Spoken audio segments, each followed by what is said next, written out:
Hello, everyone. I'm Mariette DiChristina, and I'm the Dean of Boston University's College of Communication. I'm also an alum of COM, where I was first inspired to pursue science journalism, and the parent of a recent BU grad. Welcome to today's event, The Broken Bridge, Restoring the Connection Between Science and the Public. This event is being recorded and will be available later, both through COM's website and its YouTube channel. Science, which is powering our economy, and which we use to help solve some of our society's most intractable problems, has probably never been more central to public life. And yet at the same time, in many ways, it remains disconnected from a lot of society, even untrusted by many. So what role do we as science communicators have in restoring this connection? We're going to talk a lot about that today, and as we learn from our experts. We'll have plenty of time for questions later. And when we do, please put them in the little Q&A box at the bottom of your screen rather than in the chat. And now it's my genuine pleasure to introduce each of our expert speakers joining us today. I'm first going to welcome each person and share a little info about them, and then we'll come back and have a conversation and take your questions after. So first, let me turn to my longtime friend, Joe Palca, who is science correspondent for NPR. Since joining NPR in 1992, Joe's covered a range of science topics, everything from biomedical research to astronomy. Joe's also the founder of the NPR SciCommers, a science communication collective, which you're just now welcoming to COM as SciCommers very recently. And we'll talk more about that a bit later. During Joe's science journalism career, he's worked in TV, in print journalism, and has been a book author. He's had stints as health producer for the CBS affiliate in Washington, D.C., for example, served as a news editor for the journal Nature, and was a senior correspondent for Science magazine. With Flora Lichtman, Joe's the co-author of the book, Annoying, The Science of What Bugs Us from Wiley. Joe's won numerous awards, basically everything at the top, all of the top honors in science journalism, which I both admire and am jealous of. And in 2019, he was elected to the American Academy of Arts and Sciences for outstanding achievement in journalism. And he comes to journalism from a science background, having received a PhD in psychology from the University of California at Santa Cruz, where he worked on human sleep physiology. Welcome there, Joe. Great to see you. Good to see you too. Now let's say hi to Beth Daley, who is editor and general manager of The Conversation US. Previously, Beth had a leadership position at Inside Climate News. A Pulitzer Prize finalist for climate reporting at the Boston Globe. She also worked at the New England Center for Investigative Reporting and as a reporter and director of partnerships there. And as director of strategic development at Inside Climate, she worked to diversify the Pulitzer Prize-winning news outlet's revenue stream as well. She was a Knight Fellow, in addition, at Stanford University. Beth, it's so great to see you here today. Thank you for joining. I'm so thrilled. Thanks. And now let's say hello to Michelle Amzin, who is director of the Communication Research Center here at the College of Communication and associate professor in the Department of Mass Communication, Advertising, and Public Relations here at Boston University. Michelle's research program examines mediated persuasion and misinformation, working at the intersection of journalism studies, media effects, and political communication. Her scholarship explores the nature and persuasive effects of misinformation and efforts to correct misinformation. She employs a variety of qualitative and quantitative methods to yield results, with practical applications for us journalists, educators, and policy makers and consumers who strive to foster recognition of and a resistance to persuasion and misinformation in media. Michelle is also among a team of 22 prominent scholars from around the globe with expertise in misinformation and its debunking, who contributed to the Debunking Handbook 2020, which is a wonderful consensus document summarizing the science of debunking for all of us. And I recommend you read it. I did, and it's fantastic. She's also contributed to the COVID-19 Vaccine Communication Handbook, which is another practical guide to help fight the spread of misinformation around COVID-19 vaccines. Before entering academia, Michelle had a career in communication industry, including selling air for WPGU Radio in Champaign, Illinois, working client side in the corporate research department of Montgomery Ward's Signature Group, researching the effectiveness of advertising and marketing campaigns for the SC Johnson account at Millward Brown. We're very lucky to have her here at COM. So welcome to you, Michelle. Thanks so much, Mariette. So it's great to have such a wonderful group with us today. And I think any conversation about science communication, about information, about misinformation has to start with what does the landscape look like today? And it's not like it looked like when I was a student journalist here in the 80s. Things have changed a lot. And I'd love to start off with, what are you seeing today from your vantage points in our media ecosystem? Michelle, maybe you're a good person to start off with this, but I'd love to hear from everybody. Did you say me, Michelle? Yes, please. Yes. So what I'm seeing in the media ecosystem is a fragmented ecosystem. No longer are the days when we have 3 broadcast media channels. Many of our students don't even know what broadcast media is. They don't know the difference between broadcast media and cable because times have changed so quickly.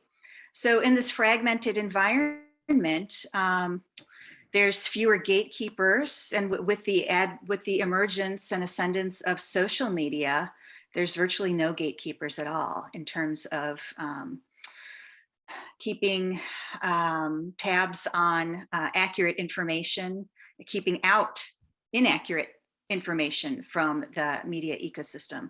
We do recently have the emergence and growth of some of the fact-checking organizations, such as factcheck.org, politifact.com, and the Washington Post's fact checker that do help in debunking some of the misinformation.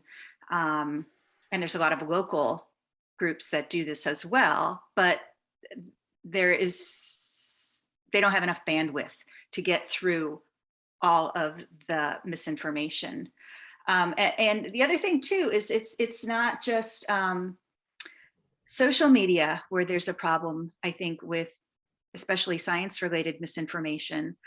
It's mainstream media as well. And we can talk more about that later, but just the influence of advertising on our media system, I think, plays a role. Thanks, Michelle. Joe, do you want to tell us how you're seeing things? Long-time science journalist. I feel very mainstream at the moment. In fact, I wanted to inform everybody or apologize that the show that NPR plays in the afternoon, All Things Considered, has decided to put me in the first block of the program. So I'm going to have to step out a few minutes before this officially ends. I apologize for that. I mean, from my point of view, I'm always curious to pursue the question of where I am misleading or being influenced by advertising. Obviously, NPR isn't influenced by advertising because we don't have any, but we have things that are almost. So I'm not copping out on that point. But I still find it. I mean, maybe well, I don't know. I'm curious because you sit inside the bubble of NPR, like you sit inside the bubble of BU or the bubble of any organization, and it's sometimes hard to see what's right in front of your nose.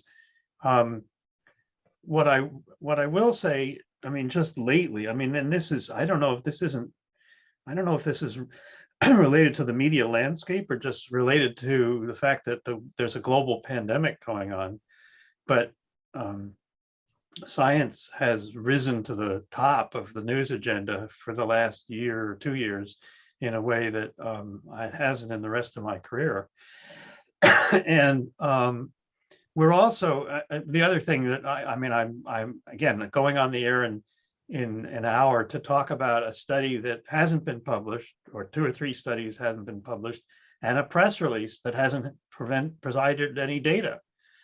And once upon a time that was unthinkable, and now it's unthinkable not to. I mean, the New York Times put out an alert this morning when the Pfizer press release came out. So we're, as Mariette or anybody who's been in the news will tell you, there's sort of an inverse correlation between when the public is most interested in something and when there's much knowledge about it. And the more, as you begin to gain knowledge, people start to lose interest. And so you're in this funky period for a while. where you have to say something, but you don't have much to say.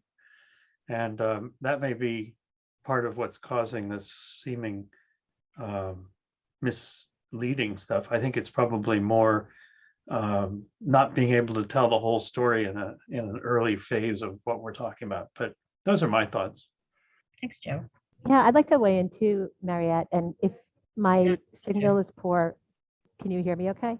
Yeah, you sound good. And I'd love to hear that. In fact, it might be good to remind people about the conversation and how it's a little different from. Yeah, I was going to do post. that. Yeah. That's great. So just really quickly, the Conversation is a nonprofit news organization, and our reporters are basically every academic in the country. And we rely on their expertise to deliver stories to us. But because sometimes academics may not write in plain journalism speak, we have a team of about 22 editors that work with them, very subject specific, to help them collaborate with them and translate their work into journalism. It's then published on our website, but it also goes on the AP Wire and to about 660 news organizations a month. And we're read about 25 million times a month. So that's where we fit into this idea. I agree with Michelle about the concept of, the misinformation is out there. I do believe there's a lot of perception that there's, even in mainstream media, there is a leaning and a bias, which I'd love to talk more about. But I will say one thing to Joe's point, that science, I was going to make the same point, science has never been as elevated in the public consciousness, in my view, as right now. And I think what it's illustrated to a lot of us is that not all science communication is created equal, right? Like we're seeing the differences that 80% of people, Mariette, I think that you had pointed out from the Welcome Trusted, a survey that said they really believe in science, but we're not seeing that really translate on the ground of people getting vaccines and other things. So I do think the idea that science is a monolithic kind of thing, I think we're learning that it isn't. And we need people who are explaining science in a clear way that represent the population at large. So there's trust built up is super important. And I will say, just from like a passionate point of view, like we're fighting a war, right? There's all this misinformation going out there and lies that just are social media, whatever. And I truly believe the only way we can combat that is an overwhelming barrage, an avalanche of truth and evidence-based reporting. And so that's a battle we're in, and it's I'm not sure we're winning it yet, but I do believe we will if we see it like that. So I'll stop there.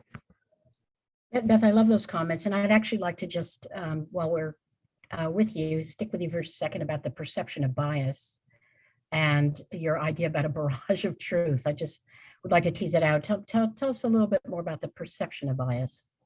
Well, I think so much about I think so much about this because literally every day, if not 3 times a day, I get emails from readers who say either 1, you're great, read everything you write.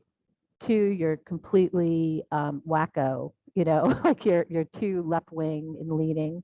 And I often, in the beginning, I really take it in and I think about it, and a couple truths are there. Most academia is liberal. That's just a fact. It's research based. Most journalists are fairly liberal. That's research based. But what I'm curious about is that really translating into left leaning evidence based content, or is that merely or are journalists really holding themselves in check and just looking at the evidence based work? And so I write people back, challenging them to say, okay, so what is the evidence-based research that's missing? And quite honestly, and not all the time, I do get back a lot of ideology and not a lot of research.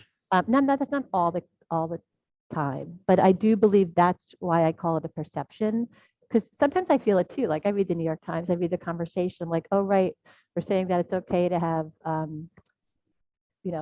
call gender diverse teens they, and and that's perceived to be left leaning when I'm not so sure it is, maybe on a political standpoint, but not a research standpoint. So I hope that's articulate enough. I'm not sure if I was. Yeah, no, thank you. I appreciate that. Michelle, I saw you nodding. Was there anything you wanted to add before I ask my next one? I'm muted. Yes, I actually wanted to follow up on something that Joe said, that you're going to be talking about some studies that haven't yet been published. And I assume you're probably going to share that information with your listeners. That I think explaining how science works is helpful to audience as well, meaning that science needs to go through a peer review process. Whether those studies you're going to be talking about are peer reviewed yet is useful information, and it's important for audiences to understand how this works. But when we're dealing with a pandemic, of course, that we need to be the usual steps. It's harder, it may be harder in some cases to accelerate those things. So I think just articulating to audiences how the scientific process works. And I think with some media organizations, they gloss over that, and they're reporting these sensationalistic headlines about studies without disclosing that, oh, it hasn't been peer reviewed yet, or, oh, this was only tested on mice, not humans. Those are important things for audiences to understand. Michelle, I want to come back to that in a minute, because that's a really important, what, how media outlets share information, but also how audiences should be thinking about responding to that information. But just one last one around setting the stage, so we now understand a little bit more about our fractured ecosystem and why that is. And Joe referred to bubbles. Joe, there's both, of course, the bubbles that we have about our own work, but there are also the bubbles increasingly that our audiences are in, especially when they're following certain social channels and not others, and you end up in a kind of an echo chamber. But one thing I also Beth referred to that I wanted to ask you all about is, so earlier this week there was a public opinion poll, this was Beth was teaching, that was released by the Wellcome Trust, and it showed a rise across 113 countries in trust around science. And she mentioned the figure of 80% of people said they trusted science a lot, or at least some. And that suggests, at least in this poll, that people, as the pandemic spread, people's looking for solutions, maybe we're feeling a bit more trust. I think this is very interesting. How we often talk about the mistrust of science, but poll after poll, study after study, such as from the NSF, show that actually people have a lot of respect for science. But partly, I think we're always seeing that if you disagree with something because it's in contrast to your values, or you may have trouble accepting that info. So I just wonder if you all might touch on, the trust or not trust of science in particular from your perspective. So that was a worldwide statistic, 80%? It was a worldwide statistic. I'm just naming it as one example. I mean, there have been so many studies about how people feel about researchers and science in general. Yeah, so I would guess that that statistic varies by country. And I would also presume that it's highly likely there's a partisan divide in that. In the United States specifically, there's probably many more liberals who trust science compared to conservative leading individuals. Thank you. So I'm just trying to give people a picture of the sort of emotional framework and thinking that we also have when we approach media.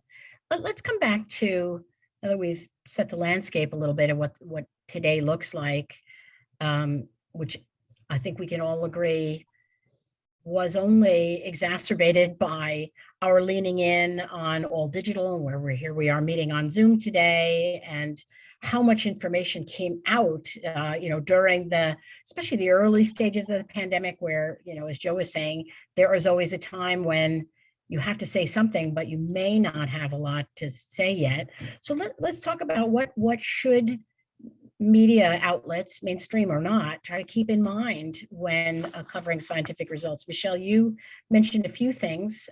Feel free to add any others. And then I'd love to hear from Beth and Joe too, about things that they think about, coach their colleagues on, and so on. Well, I think repeating that, this is a developing situation. We don't have all the information. And I have been noticing a lot of that, especially with the Omicron reporting on what's happening with the Omicron variant of the coronavirus. A lot of caution in that we don't know, we don't have any data yet, or what data we have is very limited. Just cautioning audiences that we don't have any conclusive answers yet is important. Yeah, I'll just jump in really quick. But I agree, and I think I was a science reporter at the Boston Globe for over 20 years, and I will say most news outlets like NPR, which is fantastic at it, it feels like it's a case-by-case basis for choosing what to report, right? That's the first step. And then how do you report it in context of how important it is for the public to know? This mice study thing is really important because a mice study is often reported by some, all these news outlets is like the cure to cancer. And we all know that's not, and then it gets a flash in the pan and then you back up. So I do think just that idea of reminding people that science is iterative and you have to build on it. This is a building block and it may turn out to be wrong once people do more. But I do think it's really important to, particularly during COVID, to get a lot of these preprints out sometimes just to let people know what's coming down the pipe, but you have to do it in a responsible way. So I'm just agreeing with you, Michelle.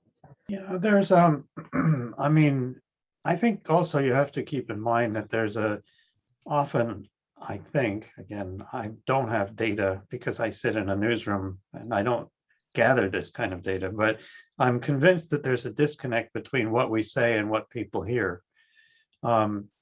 I'm reasonably willing to bet that most of the time we do put in the caveats and the what ifs and maybe preliminary, and then someone will tell me, oh, I heard on the radio that Omicron is going to kill us. I didn't say that, but I think it's wishful thinking to presume that if you do all that, people are going to get it, and you can just say, oh well, I did my job. I'm not sure what the solution is. I mean, we have to say those things because they're appropriate and important. But I do think there is a concept, and this is a tricky one about, we do peer review and then publish, and some people have argued for publish and then peer review. And that's sort of what's happening now. I mean, people put up a story about something to do with, in this case, Omicron, and there's like 10 people on Twitter who are ready to tear it apart if it's wrong. And so you wind up getting a pretty quick perspective, whether or not it's been peer reviewed. And having worked at Science and Nature, I also know that peer review can be as somewhat biased as well, depending on how you approach the peer reviewing process. So yeah, I mean, I don't really, I mean, it's I guess I like, it's like they talk about the laws of thermodynamics, which is basically you can't win, but you have to play. And that's two, but you boil them down to three, those are three, but you boil them down to two. We can't not talk about Omicron. I'd be much happier to talk about it 3 weeks from now when I'll know what to say. But yeah, I mean, there's this desire. And the thing that particularly gripes me about this is that it becomes a media game. I mean, I can't tell you how many times I've read stories that my editors want me to chase down about, oh, this paper says that the FDA is going to act on Tuesday. I'm going, well, what difference does it make if it's Tuesday or Wednesday? And why don't we just tell people on Tuesday? But instead, I wind up running around trying to find out if it's really Tuesday or not. There's a lot of nonsense, I think, in this.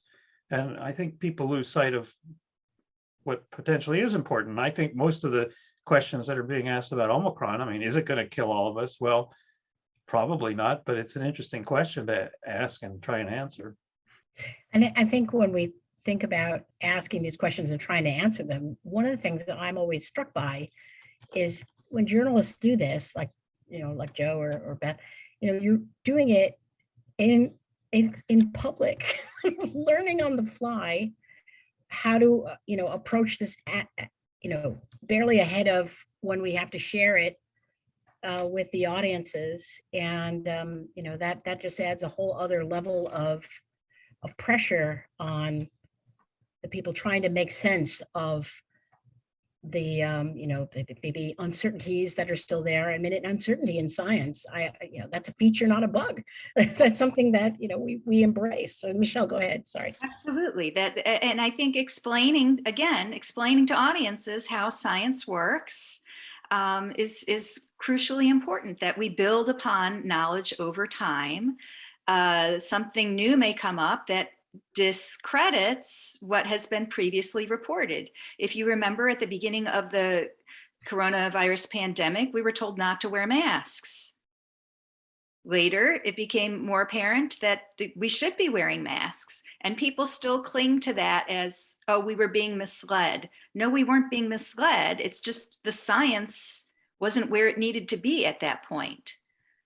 Yeah, and then we entered the realm of the many, so we're an amazing species and such a smart one, but we have many cognitive biases, right? And one of them is the first thing we heard sometimes sticks, the anchoring effect, right? Anyway, let's turn to, so this has been fascinating to talk about the coverage. How about the people who are sharing that information, the researchers, and you know, what advice you have for that? And then, you know, I'd like to, you know, hear advice for researchers. Then Joe, I want you to talk a little bit about the SciCommers network, and I'll come to you on that in just a minute.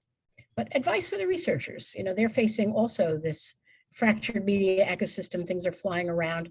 How can they be better contributors to, you know, a more trustworthy media experience? Could I go first on that? Yeah, go ahead. Strong opinion on it. And I apologize. Everyone's going to see me get up and move across my hotel lobby because I have to plug in my computer in a few minutes. So apologies for that. So, you know, our reporters are basically academics all around the country, and most of the people who write for us are tenured professors. That's not because young postdocs or early in career assistant professors don't want to write for us. There's a disconnect between what's rewarded in academia and then what the public needs. It's a gigantic one. So I constantly get emails from associate assistant professors saying, I'd love to write for you, but it's not going to count towards tenure and promotion for me. And that is a profound disconnect, I think, between what the public needs and what researchers can give, and frankly, what universities need to do to bridge the gap to the public. And it happens again and again. Now there's exceptions. University of Michigan, University of Florida, BU are quite focused on public scholarship. But I do think that's a critical problem. And I have something else to say about experts, but that I'll leave it at that. I don't know what others feel about that. Beth, I think that's an excellent point, and I've experienced that myself. Having been tenured for a little over, I guess, close to 18 months now, I can feel my efforts pivoting to be more broadly inclusive of writing towards a more general public rather than exclusively for an academic audience. So back to your question, Mariette, about what to recommend to researchers is just knowing who your audience is. What audience are you writing for? Is it for an academic audience, or is it for a general public? If it's for a general public or certain segments of the public, being careful about your writing in not using jargon, or being careful to explain any jargon-like language so that what you're trying to communicate is easier to understand. And understanding differences in audiences in terms of how they may perceive information differently based upon their age, their gender, their ideological worldview, etc. I actually think, I'd like to hear Michelle's point about feeling more able to talk to the public with the protection of tenure. And honestly, I think this is a major problem with academia, because, you know, you're saying that academics should remember that they're not talking to their colleagues, they're talking to the public. But I'm certain that if you say something that's slightly wrong or slightly public, without putting in the adequate caveats, your colleagues are going to tear you to shreds, or some of them are, because you should have been more cautious than that. And I think it's incumbent upon the entire academic sphere to understand the difference between talking to a reporter and talking to a colleague, and or talking about a topic for a reporter as opposed to talking about it for a colleague. And what, I don't know if this is the time to talk about the SciCommers, Mariette, but there is a part of the SciCommer program that, in my mind, it's a collective of young science writers. But what I want to do is support people who think that communicating science is important, and anything I can do to help that, I'm in for, because I want people in academia to understand the difference between what it means to talk to the public and talk to your colleagues. Yeah, thank you. I'll just add that, it is SciCommers is a network of scientists. So they're not all science writers necessarily, but scientists who are interested in engaging the public. And it's a network that's free to join. And we get experts like the ones around the virtual room here to chat with them. There's peer support. There's also editing support. And as long as we're talking about it, just really quickly, if anybody's interested, you can write to SciComm with 2 M's at bu.edu, and you'll be able to get more information about it. So just as long as we're mentioning that, but one of the reasons behind it is it isn't easy to do science communication on top of a very intensive career, with research, and it needs support and it needs to be recognized and rewarded. We've got tons of questions. So although I have a few more, I'd like to dip into some of the audience questions for us to get started. And I can see that Beth has had to run across the hall and plug back in again. So I'm assuming she'll be able to join us in a minute. But this next question, Michelle, maybe you and maybe Joe can address from one of our audience. It says, what Joe was saying about the relationship between availability of information, which might be low, and desire for that information seems to have a lot of truth to it. What do you and maybe the other panelists think about the reproducibility crisis and how the consequences of widely accepted studies might affect fields like psychology, psychiatry, cancer studies, pandemic response, et cetera? For example, is there a viable method for increasing transparency, reproducibility? How do you think that might improve the public perception of science? Joe, could you take a whack at that? And then I'd love to hear from you too, Michelle. Again, this is where I feel at a loss, because I can tell people, part of understanding science is understanding that sometimes things go wrong, sometimes they go wrong by accident, sometimes they go wrong by purpose, sometimes there's misconduct, sometimes there's just plain stupidity. Do people hear that? Do they incorporate that in their worldview? Do they use that to judge things in the future? I don't know. So, I think I never get this phrase quite right, but it says, never assume malfeasance when mere incompetence will suffice. And I think, maybe expectations are higher for scientists, but yeah, that's my feeling. I don't know how to cope with it except to say it exists and not to hide it or sweep it under the rug. So I can add a little to that. In the social sciences, there is an effort for, I guess, an open science framework where you can pre-register your studies before collecting the data, outlining what your predictions are. So pre-registering that, sharing data, making your data sets available for other researchers. Part of the issue, however, is in academic publishing, there's not as, historically, there has been a little bit of a hesitancy to do replication studies because it's not new. That's changing slowly, I think. There have been some good examples of how failure to replicate has been handled. So there was a study in 2010 about the backfire effect by Brendan Nyhan and Jason Riefler. And it was about when corrections backfire. And this was widely cited, and no one could replicate the results. So they were called out by a pair of researchers, Wood and Porter, and Nyhan and Riefler actually paired up with them. So all four of them did a replication study, and they all concluded, no, we can't replicate this. So again, that's another example of science building upon itself. And I think there was one case in which they were able to replicate that effect, but it was isolated on one particular issue. I think it had to do with weapons of mass destruction. So yeah, replication is important. It's not always rewarded in publishing. And again, I think that's something that needs to be communicated to audiences so that they understand how science works. Yeah, Beth, sorry, I saw you got disrupted there. We were just asking about reproducibility and how it contributes to challenges around science communication.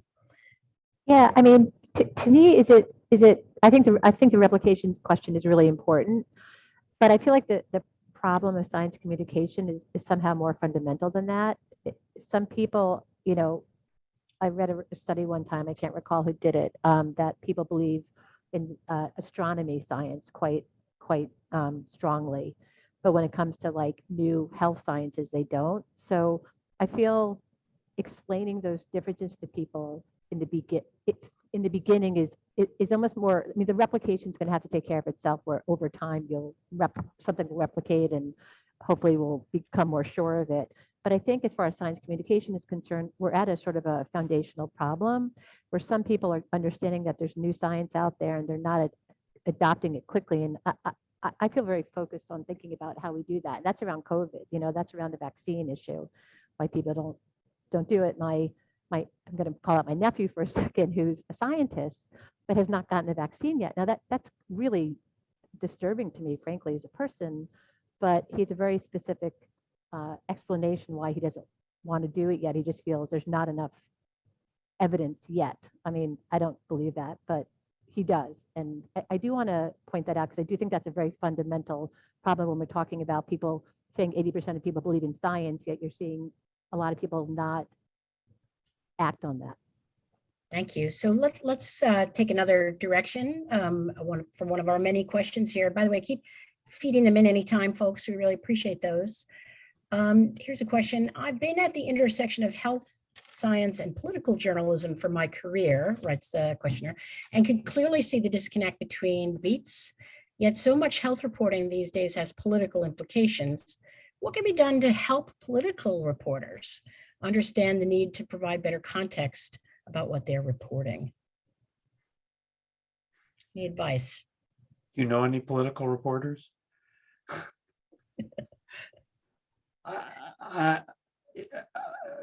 Build bridges. I mean, it's one of the things that I've come to believe in is a problem is a lot of people in the news business are intimidated by science. And they really don't like to engage too much around scientific topics because frequently they're quite expert in what they do know about, and they don't like feeling stupid about things that they don't know about. And so you have to be very careful, in my experience, on how you talk to them about what they're doing, because it's easy to offend.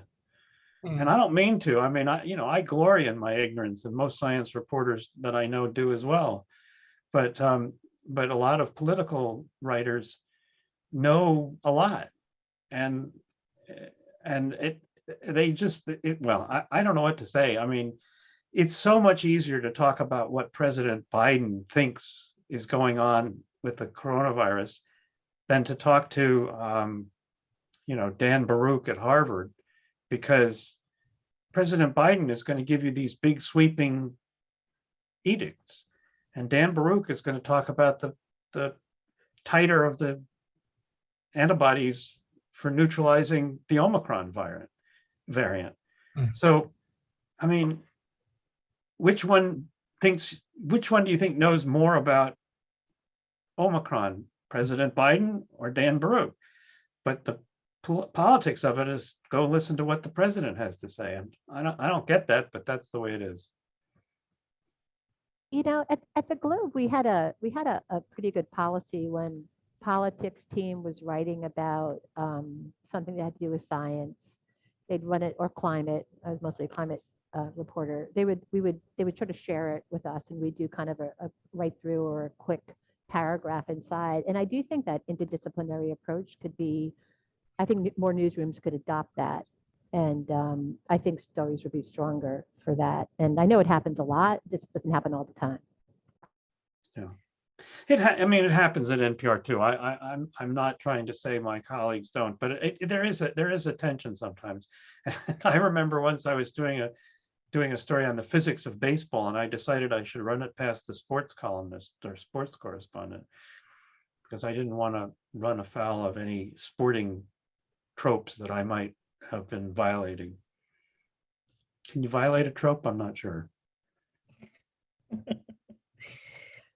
Yeah, thank you. That was interesting. So let's continuing on with the vein of some interesting questions in our from our audience.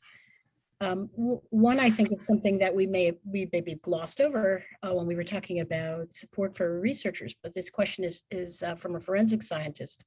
What types of training and professional development are available to scientists to learn how to more effectively explain technical concepts to lay people? This is from somebody who appreciates the value of the skill, but would like to know more about how to find that skill out. Well, one thing I can suggest is we have a really nice College of Communication here, and we'd be happy to help you if you're at BU or elsewhere. And just to kick it off, and there are formal training programs. So the conversation, for instance, Beth, maybe you want to mention that one.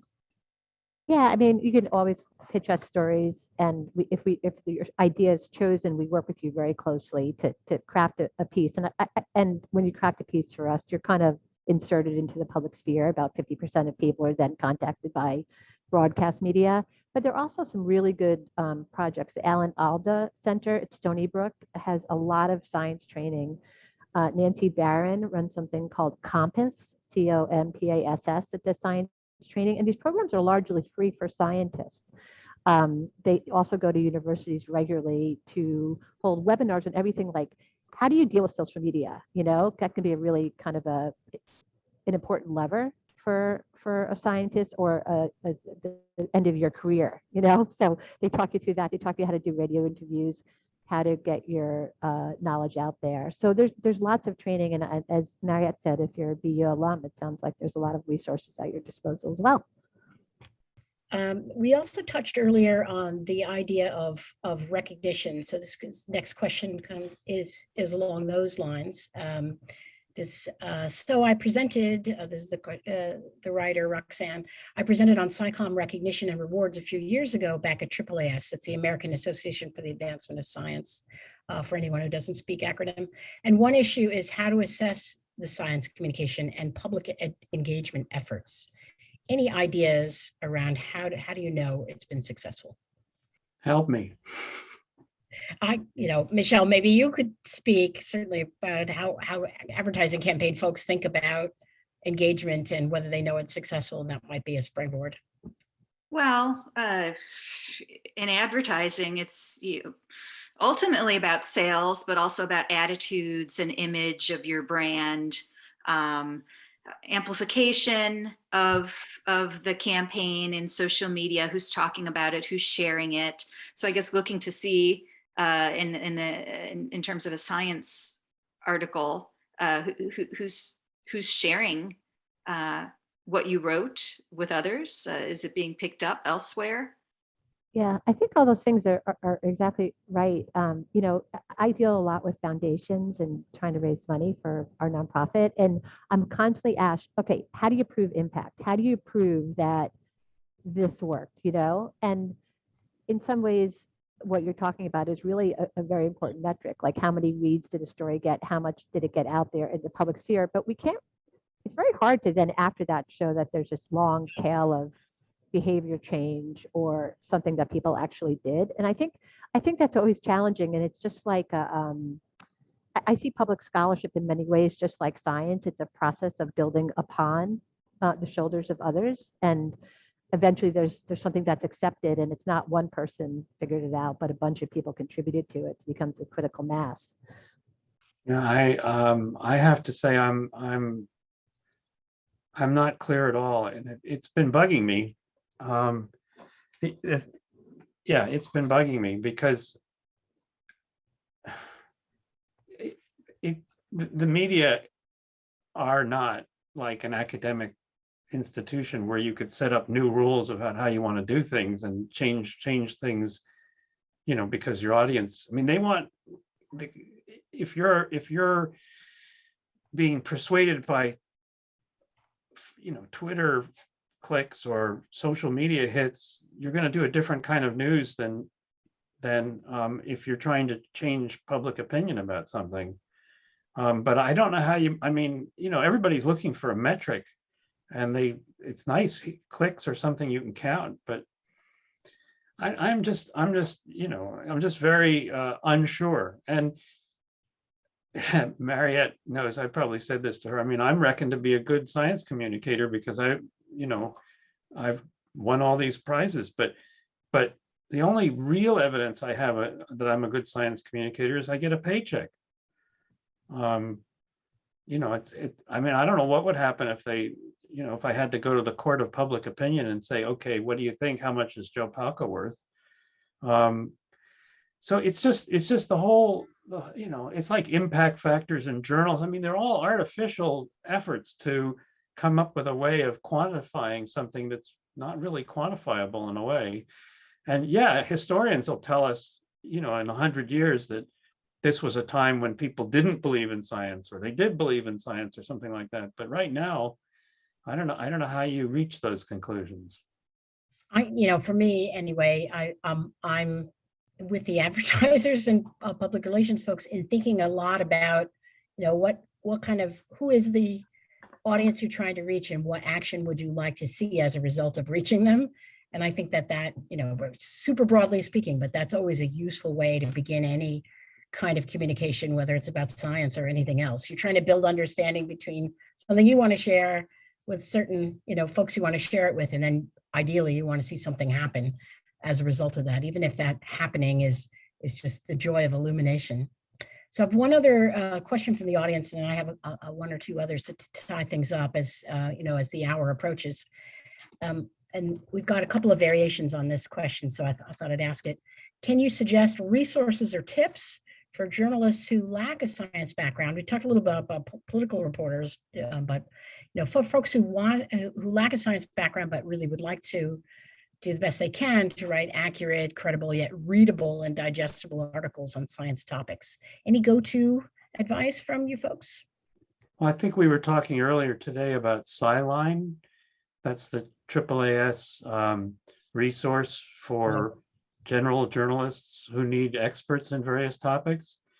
I also think it's a pretty good bet to go to the NASA website and read some press kits on upcoming missions, and you'll see what they're about. I mean, it's a question of getting accurate information and understanding it. And I know NASA, and certainly if I go to the BU and read through their press releases, I'm sure I'm going to get things that are intended to be digestible by the non-science expert.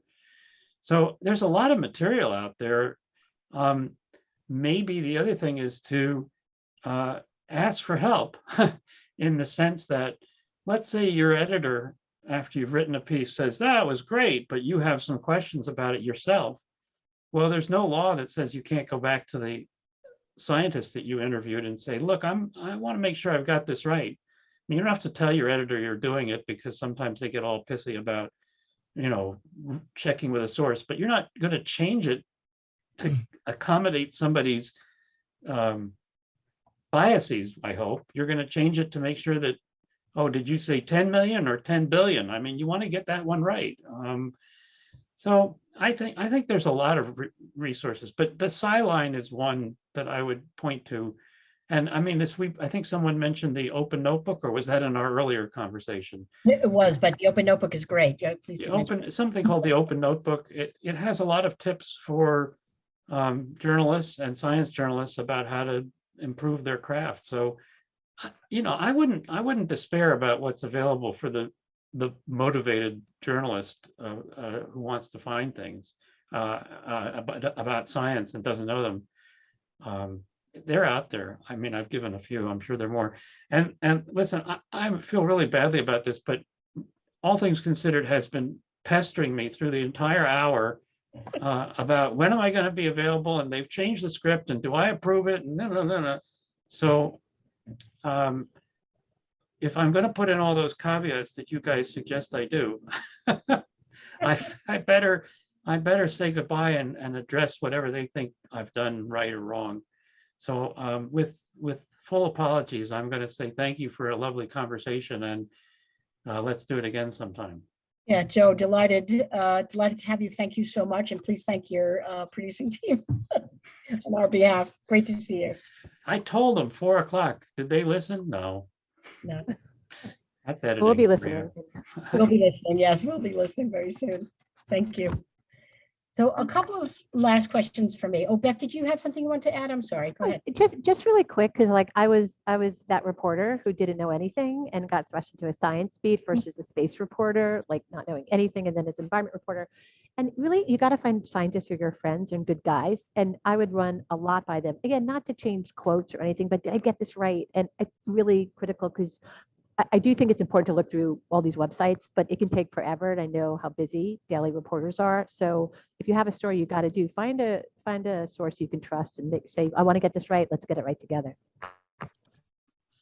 Sticking with you for just a minute, there's another topic. Oh, Michelle, go ahead. I'm sorry. Go Yeah, ahead. I have two Please do. resources that I'd like to share. So first, I'd like to give a shout out to the Rita Allen Foundation. So they have been sponsoring, they have been funding some of the research that I've been doing. So I'm one of their civic science fellows, and they're funding some of the research I'm doing on science misinformation, science communication misinformation. So I've dropped in the chat a resource page from Rita Allen, if that could be shared. And then secondly, Health News Review is another site. It was started by Gary Schweitzer. I don't think it's actively being updated now, but I think he's still doing his blog about the media covering health information. And there's a toolkit. So I've shared that as well. That might be useful to some of our listeners today. Thanks a million, Michelle. And we just put them out to everybody, and folks will take advantage of these. So there's one or two other topics we didn't get a chance to touch on yet. And one, Beth, was in a comment we had an exchange we had before gathering, which is, when it comes to trusting the community of people who are sharing information with you, for the audience, scientists and science communicators, we don't really reflect the way the public looks. Would you like to speak to that a bit? Yeah, I think it's really important. I mean, you see it in the studies, right? Of folks of various ethnicities or races will not get a vaccine, but also just don't trust. And there's a lot of reasons why. So we don't need to go into those. But one thing I did do, because we have a big effort right now to raise up the voices of scholars of color, not just about race issues in the conversation, but across the spectrum. And that's because it's very clear that there's a study, and I'm just trying to cite it that I can't, that if there's people who look like you giving you information, you tend to trust it more. And that's I think Pew did something on that, and there was another study. But the problem with the media, and I'm part of the problem, and is that most of the media are non-Hispanic whites to this day, even though there's great attempts to diversify newsrooms everywhere. And an AP poll found out that most journalists go to their networks to find sources. And I'm a perfect example of that. When I was at the Globe, I would never think of to call a historically Black college. I called my Northeast kind of set two people, even if I was doing a global or national story. And that has to change. And the way it changes is that journalists have to really reach out and find scholars who don't look like them and come from different perspectives to give that science-based information. And then in turn, that will translate up to broadcasts and everything else. I personally think that's very important. I think studies show that it is. So I'm hoping I'll get on my bully pulpit for a second on that. Yeah, completely appreciate that. Michelle, anything further you want to add?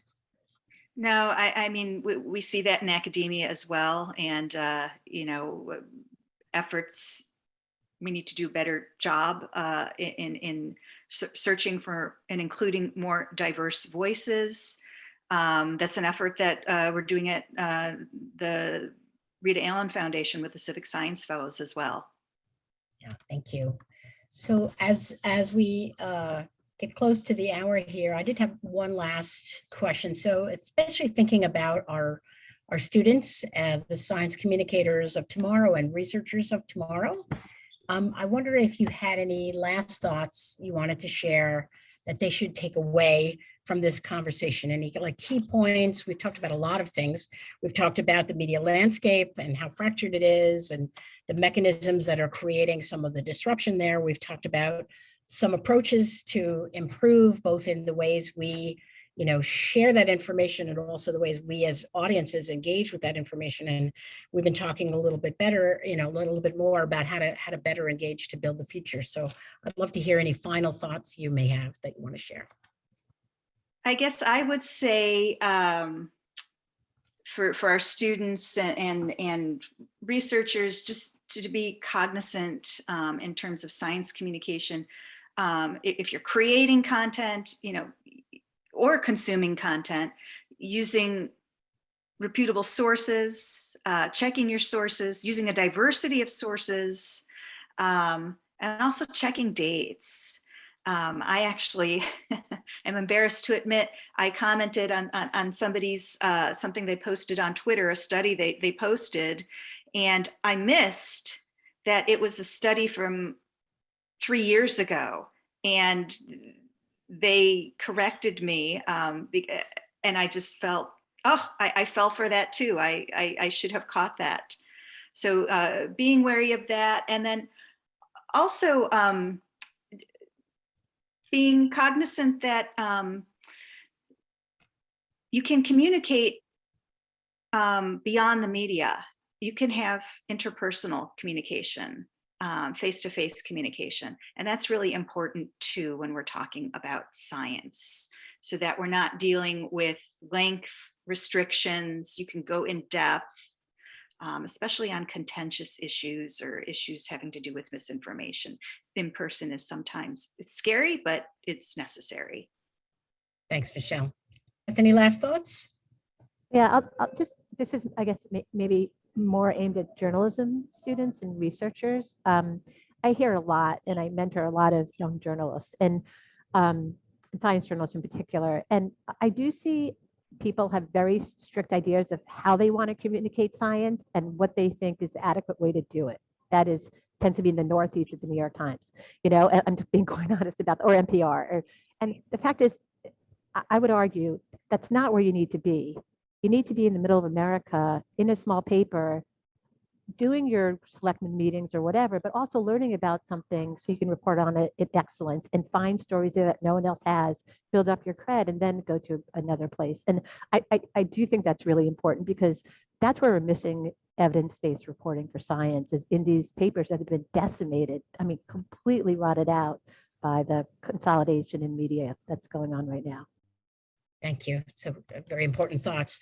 So we do these Com Talks events every month, and we do usually a couple of them every month. I just wanted to flag that our next one is on Wednesday, January 26th in 2022 from 3 to 4 p.m. as well. It is on the return of the emancipator. So come by and learn more about the future of journalism.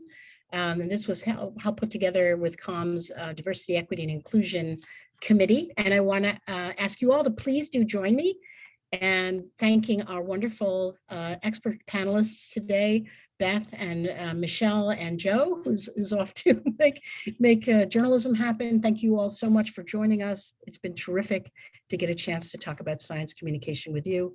Have a great afternoon and take care. Thank you.